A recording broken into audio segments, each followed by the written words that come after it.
नमस्कार दोस्तों, आप सभी का स्वागत है हमारे चैनल में। दोस्तों, इन दिनों जीन एडिटिंग जैसी चर्चा फिर से जोरों पर है क्योंकि बर्थ पॉट जैसी खबरें छाई हुई हैं। आज इसी को लेकर हमारा एक छोटा सा प्रयास है कि आखिर क्या ये खबर एक हवा है या इसमें किसी भी तरह की शोध की सच्चाई भी है।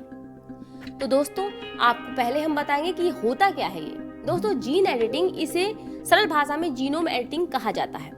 टेक्नोलॉजी का एक ये कलेक्शन है जो वैज्ञानिकों को ये क्षमता देता है कि एक जीव के डीएनए यानी कि जीन्स में बदलाव किया जा सके। एक टेक्नोलॉजी जीनोम में जहां पर पूर्वजों से जो फीचर मिले हैं उनको जोड़ने, हटाने या बदलने का काम किया जाता है। जीन एडिटिंग वह टेक्निक है जिसका उपयोग करके किसी जीव के जीन्स में बदलाव करने यानी कि हमेशा से पीढ़ियों से चले आ रहे गुण दोष में फेरबदल किया जा सकता है। दोस्तों, आपको बता दें कि CRISPR टेक्नोलॉजी पर काम चालू है। इसके द्वारा पहले से ही चली आ रही बीमारी रिसर्च, दवा की जांच, थेरेपी विकास, तेजी से उपचार, इन वीवो एडिटिंग और जरूरी स्थितियों में सुधार करके जीन्स में बदलाव किया जा रहा है और इस प्रकार ये टेक्नोलॉजी अगली पीढ़ी में होने वाले दोषों को वहीं रोक देने का काम करती है। वैज्ञानिक इस सिद्धांत पर लगे हुए हैं कई वर्षों से कि CRISPR टेक्निक का उपयोग करके शरीर की T कोशिकाओं के कार्य को कैसे और बेहतर किया जा सकता है, जिससे कि इम्यून सिस्टम कैंसर को पहचान और नष्ट करने में और बेहतर हो सके। इसके साथ ही ब्लड और इम्यून सिस्टम की बीमारी और दूसरी तरह से होने वाली बीमारी को समय पर ही खत्म किया जा सके। दोस्तों, हाल ही में नेचर जर्नल में एक शोध प्रकाशित हुआ है जिसमें अगले साल CRISPR जीन एडिटिंग थेरेपी की पहली मंजूरी भी हो सकती है, जिसमें किसी व्यक्ति की स्वयं की स्टेम कोशिकाओं को एकत्रित करके और कोशिकाओं को व्यक्ति में वापस डालने से पहले दोषपूर्ण जीन को ठीक किया जा सकेगा और इसे ही जीन एडिटिंग थेरेपी कहा गया है।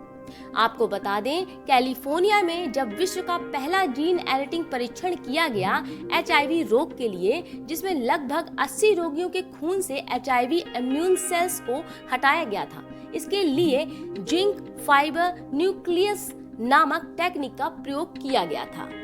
दोस्तों, ये प्रयास आज के नहीं है, वहीं इस मामले में चीन का काम भी कम नहीं है, जिसमें चीन के शोधकर्ताओं ने मानव भ्रूण के एक दोषपूर्ण जीन में सुधार लाया और पाया कि ये दोषपूर्ण जीन रक्त की बीमारी का कारण भी बनते हैं। मलेरिया जैसी बीमारी के लिए भी टेस्ट किए गए हैं। वैज्ञानिकों ने कहा कि उन्होंने मलेरिया को दूर करने के लिए भी जीन एडिटिंग का उपयोग किया था, जिससे मलेरिया को रोका जा सका। तो दोस्तों, ऐसा नहीं है कि जीन एडिटिंग सिर्फ मानव के लिए ही बनाई जा रही है, वहीं किसानों द्वारा भी फसलों को रोग प्रतिरोधी बनाने के लिए एक टेक्निक का प्रयोग किया जा रहा है जिसे क्रिस्पर टेक्निक कहा गया है। चिकित्सकीय क्षेत्र में जीन एडिटिंग पीढ़ी दर पीढ़ी ट्रांसफर होने वाली बीमारियों का इलाज कर सकती है, जैसे कि हृदय रोग, कैंसर के कुछ रूप या एक दूसरी तरह की बीमारी जो आगे चलकर बड़ा रूप ले लेती है। आइए आपको बताएं कि कैसे इसका प्रयोग होगा।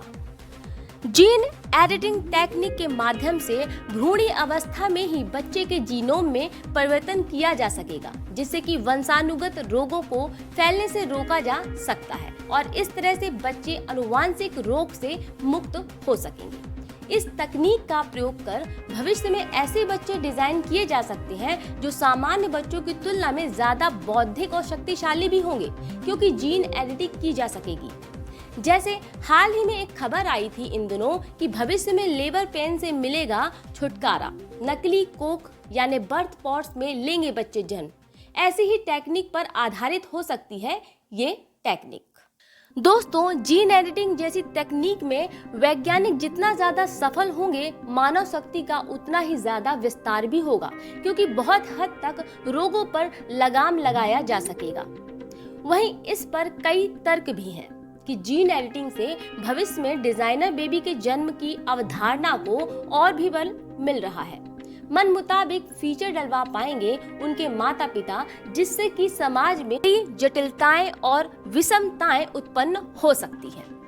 वहीं डिजाइनर बेबी बनाने का कारोबार शुरू भी हो सकता है, क्योंकि आर्थिक रूप से संपन्न लोग ही इसे करवा पाएंगे। अपने बच्चे के बुद्धि, चातुर्य और व्यक्तित्व को जीन एडिटिंग के माध्यम से परिवर्तित करने का मौका मिलेगा।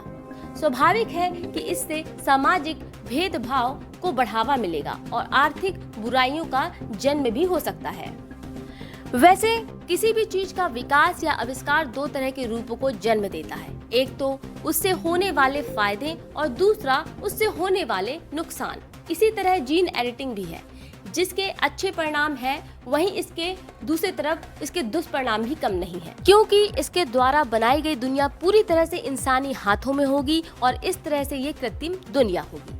जहां तक अनुवांशिक रोगों व विकृतियों को सुधारने का प्रश्न है, वहां तक इस तकनीक की सहायता ली जा सकती है। वहीं डिजाइनर बेबी जैसे प्रयासों के विषय को पूरी तरह से पब्लिक होना चाहिए, ताकि इस विषय पर जनता की राय मिल सके और एक सही निर्णय पर पहुंचा जा सके। दोस्तों, ये थी पूरी बात जीन एडिटिंग को लेकर। उम्मीद करते हैं आपको समझ में आया होगा कि जीन एडिटिंग क्या है और भविष्य में ये किस तरह से काम करेगी। फिलहाल इतना ही, और खबर के लिए जुड़े रहिए हमारे चैनल एन वर्ल्ड से, हमारे ही चैनल शोध से। फिर मिलेंगे नई खबरों के साथ। इजाजत दें, नमस्कार।